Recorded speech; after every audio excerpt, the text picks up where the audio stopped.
नमस्कार दोस्तों, मैं हूं आपका दोस्त आपका होस्ट आर के और आप देख रहे हैं आर के ट्रेडिंग। तारीख है दोस्तों आज संडे का दिन है और तारीख जो है 24 नवंबर 2024 है। यहाँ पे सप्ताह का से स्विंग कोर्स दो स्टॉक्स लेकर आपके सामने हाजिर हूँ, जिसमें टेक्निकल चार्ट के हिसाब से काफी अच्छे पैटर्न बन रहे हैं और कुछ अच्छा मूवमेंट बनने की भी संभावना है।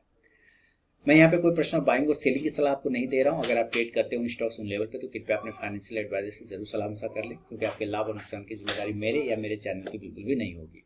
बाकी आप मेरे आर के ट्रेडिंग मोबाइल ऐप, आर के ट्रेडिंग टेलीग्राम चैनल, साथ ही व्हाट्सएप चैनल को ज्वाइन कर सकते हैं फ्री ऑफ कॉस्ट में लाइव मार्केट में कॉल्स के लिए। तो चलिए शुरुआत करता हूँ सप्ताह का शेयर में दो स्टॉक्स। अच्छा देखिए, एक और लोगों में कंफ्यूजन है, जैसे मोमेंटम इंडिकेटर मैंने बताया था, इसका सेटिंग में लोग कंफ्यूज हो रहे हैं कि जीरो को कैसे हाईलाइट किया जाए। मैं पहले इस इंडिकेटर को यहाँ से हटा देता हूँ। कुछ और भी कंफ्यूज है कि 50 दिख रहा है, फलाना दिख रहा है। कहाँ दिख रहा है भाई 50?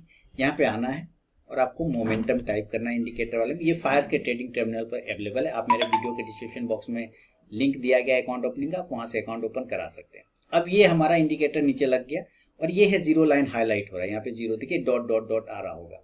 आप इस पे डबल क्लिक करिए इस इंडिकेटर पे, ये बॉक्स खुलेगा और ये जो जीरो है ना, इस जीरो को आप यहाँ वाला पे क्लिक करके इसका लेंथ, इसको हाइट को जो है मोटा कर सकते हैं। देखिए इसको क्लिक किया तो ये मोटा हो गया, ठीक है। उसके बाद इसी में जाके जितना मोटा करना कर सकते हैं। उसके बाद ये आप रखना चाहते हैं, डॉट रखना चाहते हैं कि स्ट्रेट लाइन रखना चाहते हैं, वो अलग बात है। मैंने स्ट्रेट कर दिया तो देखिए ये जीरो परमानेंट हो गया। कुछ लोग और कंफ्यूज कर रहे हैं कि भाई ये 50 दिख रहा है। कहाँ दिख रहा है भैया 50? ये तो जीरो ही है, ये तो जीरो ही है। अभी जो मोमेंटम इंडिकेटर यहाँ -48 पे दिख रहा है, तो उससे हमें क्या मतलब है? हमें तो जीरो लाइन को पकड़ना था। कुछ कह रहे हैं कि स्टॉक बदल दूंगा तो कहीं ये तो बदल नहीं जाएगा, जीरो लाइन क्यों बदलेगा भाई? जीरो तो वहीं पे रहेगा। देखिए जीरो तो जीरो पे ही रहेगा, वो क्यों बदलेगा? जीरो जीरो पे ही। अब ये परमानेंट विजिबल हो गया, कहीं कोई कंफ्यूजन नहीं है ना। आराम से उसका सेटिंग में, और जो सेटिंग वो 10 का ही रहेगा। इस पे इनपुट में आएंगे, ये सेटिंग 10 का ही रहेगा और ये HLC 3 होता है, ये आपको पता ही है। ये मैंने आपको बता दिया मोमेंटम वाले इंडिकेटर में 1:3 वाले जो भी वीडियो मैंने डाला था। तो ये हुआ सेटिंग। अब चलते हैं सप्ताह का शेयर वाले पे कि दो ऐसे कौन से स्टॉक है। सबसे पहले एक छोटे प्राइस का स्टॉक है जिसका नाम है लेमन ट्री होटल्स, ठीक है। लेमन ट्री होटल, अब इसको क्यों सेलेक्ट किया, इसके रीजन क्या है ये आप समझिए पहले। लेमन ट्री होटल्स, होटल का कारोबार है, आपको ये भी पता है। और आप देखिए लेमन ट्री होटल्स में जो टेक्निकल आप लोग समझते हैं, और मैं बार बार आप लोगों को सिखाता रहता हूँ टेक्निकल, ये क्या बता रहा है कि ये अगस्त मंथ का सपोर्ट एरिया है। क्लियर है? पहले सिलेक्शन का रीजन समझिए, अगस्त मंथ का ये सपोर्ट एरिया, वेरी गुड। उसके बाद ये स्टॉक जो है यहां से बाउंस कर गया, बहुत ही बढ़िया बाउंस किया। इसका मतलब वो सपोर्ट है तभी तो बाउंस कर रहा है, तो हमने उस एरिया पर एक लाइन लगा लिया। उसी वक्त क्या हुआ कि वो जब नीचे आ रहा था गिर के, तो उसी एरिया के आसपास में आके ये सपोर्ट लिया, फिर बाउंस कर गया, फिर नीचे आया, ये फिर बाउंस किया। ये बार बार उस एरिया पर आता है और बार बार बाउंस कर जाता है। तो इसका मतलब ये वाला जो एरिया है, इसका एक मजबूत सपोर्ट निकल के आ गया आपके सामने में। क्या निकल के आ गया? स्ट्रॉन्ग सपोर्ट, क्योंकि वो बार बार बाउंस हो रहा है, ठीक है। कौन सा स्टॉक है? Lemon tree hotels. चलिए अब स्टॉक कहां चला गया, तो ऊपर हाई देखिए 158 पे 158 पे लगाया था अप्रैल मंथ में, वहां से करेक्शन करके आया हुआ है नीचे। कितना पॉइंट करेक्शन किया है, इस चीज को भी आप थोड़ा ध्यान में रखेंगे तो ज्यादा अच्छा रहेगा। तो चलिए मैं कितना पॉइंट करेक्शन किया मैं इसकी बात कर लेता हूँ। यहाँ पर है ना वो ये वाला एरिया पे ऊपर से जो ये गिरा है, तो लगभग समझिए कि 28% माइनस कर लिया, ठीक है, कोई बात नहीं। अब जब आप इस एरिया को देख रहे हैं तो आपको धीरे धीरे एक पैटर्न नजर आ रहा होगा। यहाँ पर क्या, एक लो बनाया, उससे ऊपर यहाँ लो बना रहा है, फिर एक लो यहाँ बना रहा है। तो अगर आप ध्यान से इसको मैच कराएंगे तो ये एक ट्रेंड लाइन का सपोर्ट ले रही है। क्लियर है? अगर आप यहाँ से जोड़ते हैं तो यहाँ से भी आप देखेंगे तो एक ट्रेंड लाइन का रेजिस्टेंस ले रहा है। अब इस दो एरिया को, दो लाइन को मैं इस तरह से मिक्स कर देता हूँ, फिर आपको और अच्छे से पता चलेगा। ये आ गया यहाँ और ये आ गया यहाँ, तो आपको पता क्या चला कि एक प्राइस चैनल बना लिया। क्या बना लिया? एक प्राइस चैनल बना लिया, वेरी गुड।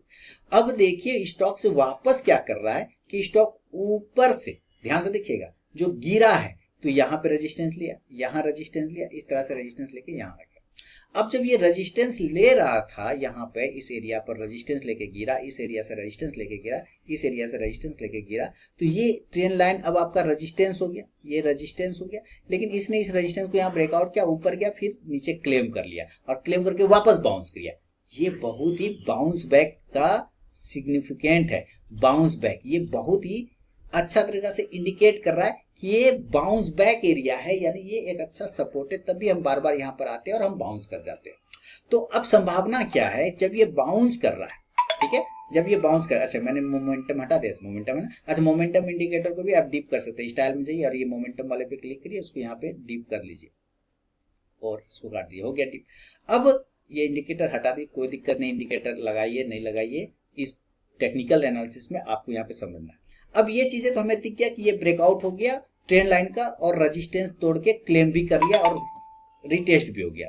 तो अब देखिए क्या हो रहा है कि ये जो हमारा छोटा वाला ये जो एरिया प्राइस चैनल का है, ये इसको तोड़ने की कोशिश कर रहा है ना, क्लियर हो गया। अब यहां से मैं इसको वापस हटा देता हूं, फिर एक लाइन और लगाऊंगा यहां से। ये एरिया देखिए किस तरह से, ये जो रेजिस्टेंस एरिया उसी रेजिस्टेंस एरिया को यहाँ पे भी टेस्ट कर रहा है। इसका मतलब ये एरिया जो 127 वाला जो एरिया है, ये क्या बन गया, 127 वाला रेजिस्टेंस बन गया, R4 रेजिस्टेंस। और ये एरिया जहां से ये बाउंस कर रहा है, ये क्या बन गया, सपोर्ट बन गया। क्लियर है, समझ में आ रहा है। और इसका भाव कितना आ रहा है, 110 से 115 आ रहा है। तो सपोर्ट का भाव 110 से 115 है, रेजिस्टेंस का भाव 127 है।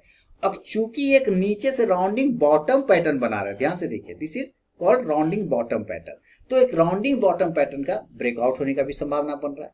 बात समझिए कैसे कैसे सिलेक्शन किया जा रहा है, कैसे कैसे टेक्निकल चीजों को देखा जा रहा है। तो ये दो चीजें आपको तीन चार चीजें आपको मैंने बता दिया, इसके लिए ये रडार पर आ गया। और दूसरा क्या है, दिसंबर का मंथ आने वाला है, शादियों का सीजन अभी चल रहा है, शादी में होटल वगैरह बहुत ज्यादा बुक होता है। दूसरा इसके बाद लगले जो है जनवरी आएगा और उसके बाद गर्मी छुट्टी सबका प्लानिंग लोग करना शुरू करता है, तो वहां पे भी होटल की बुकिंग स्टार्ट हो जाती है। यानी कि इस स्टॉक्स में मूवमेंट बंदा, अभी इंडियन होटल्स को आप देख लीजिए कितना ऊपर भाग गया। तो इस स्टॉक्स में आपको एक मूवमेंट सेंटीमेंट भी मिल रहा है, टेक्निकल के हिसाब से भी मिल रहा है। आप कोई इंडिकेटर लगाना चाहते हैं तो बाय डिफॉल्ट आप देखिए मोमेंटम तो ऐसे भी मूवमेंट है, जीरो लाइन के ऊपर ट्रेड कर रहा है, जीरो लाइन के ऊपर ट्रेड कर रहा है, मोमेंटम है ना, जीरो है ना यहाँ पे, जीरो लाइन के ऊपर ट्रेड कर रहा है, तो ये तो ऑलरेडी पॉजिटिव हो गया। चलिए खैर जाने देते हैं। अब इसको हम यहाँ से एंट्री के लिए अगर सोच रहे हैं, अगर आप कोई मूविंग एवरेज लगाते हैं तो वो लगा के चेक कर लीजिए, कोई और इंडिकेटर प्लॉट करना चाहते हैं वो कर लीजिए। लेकिन मेरा टेक्निकल बता रहा है कि भाई ये तैयार हो रहा है एंट्री के लिए। तो मेरी जो एंट्री बनेगी ब्रेकआउट पे बनेगा, जो ये मल्टीपल रेजिस्टेंस ले रहा है, तो उसका प्राइस कितना आता है, 128, 127 का आ रहा था, मुझे लेना है 128 के ऊपर। एंट्री कहाँ बनेगी, 128 के ऊपर। और स्टॉप लॉस कहाँ लगाऊंगा, अभी जो नीचे सपोर्ट वाला एरिया था, तो 115 रुपए का मैं स्टॉप लॉस लगा लूंगा। ठीक है, ये सप्ताह का शेयर, वीकली शेयर है, स्विंग कॉल से, ये ध्यान रखिए। और इस कंडीशन से जो आपके टारगेट निकल के मेरा आएगा, मेरा जो टारगेट निकल के आएगा वो आ जाएगा 141 का 43 का 143, 143 रुपए का एक पहला टारगेट हो जाएगा।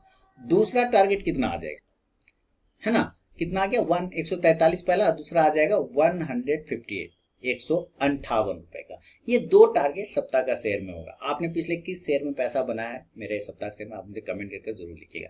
तो ये पहला स्टॉक हो गया, lemon tree hotel. Selection reason समझ गए, सिलेक्शन रीजन इंपॉर्टेंट है। बाय सेल, बाय एंट्री, ये सब तो कोई भी कर लेगा। मान लीजिए कि हमें कहीं पे कूद गए, घुस गए, कहीं पे भी आंख बंद गए, घुस गए, एंट्री तो कोई भी कर लेता है। क्यों करना है एंट्री, रीजन क्या है एंट्री, यही स्टॉक क्यों लिया, इसके पीछे का अगर आपका रीजन क्लियर है तो आपका विजन भी क्लियर होगा, ये ध्यान रखिएगा। दूसरा, वीडियो पूरा देखने की आदत लगाइए। बहुत सारे लोग देखते हैं, बहुत सारे स्किप करके देखते हैं, तो स्किप मत करिए वरना सीखने को नहीं मिलेगा। फिर सेकेंड स्टॉक की तरफ बढ़ता हूं। ये पहला स्टॉक है। दूसरा स्टॉक है सोलारा, नाम आएगा Solara active pharma science limited, Solara active pharma. अब ये स्टॉक्स में देखिए धीरे धीरे ब्रेकआउट बनने की संभावना, और वही जो बॉटम अपना टेस्ट कर रहा है, उस बॉटम से मल्टीपल एरिया पर ये ऊपर की तरफ में बाउंस किया। देखिए कितना बार इस एरिया के आसपास से ये बाउंस किया। तो और दूसरा क्या है, ये स्टॉक एक रेंज में भी फंसा है डेली के टाइम फ्रेम पर। कितने के टाइम फ्रेम पर, डेली के टाइम फ्रेम, एक बड़े वाले रेंज में फंसा हुआ है। लेकिन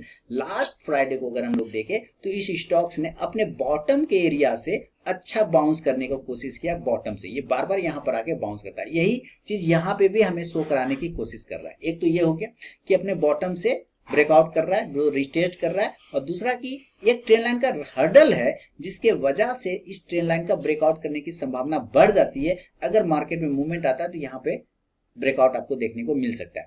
चूंकि ये एरिया रेजिस्टेंस है, तो इस एरिया के ऊपर जब ये टिकना स्टार्ट करेगा तो और भी मूवमेंट बनेगा। लेकिन मुझे क्यों लेना है, मुझे लेना है इसका एक बॉटम ब्रेकआउट होने की वजह से, जो बॉटम से बाउंस कर रहा है। दूसरा, जो एक ट्रेंड लाइन का रेजिस्टेंस है, उस रेजिस्टेंस को क्लेम कर रहा है, 3 बार का रेजिस्टेंस है, इस रेजिस्टेंस एरिया के ऊपर जा सकता है, संभावना इस बात का बनता है।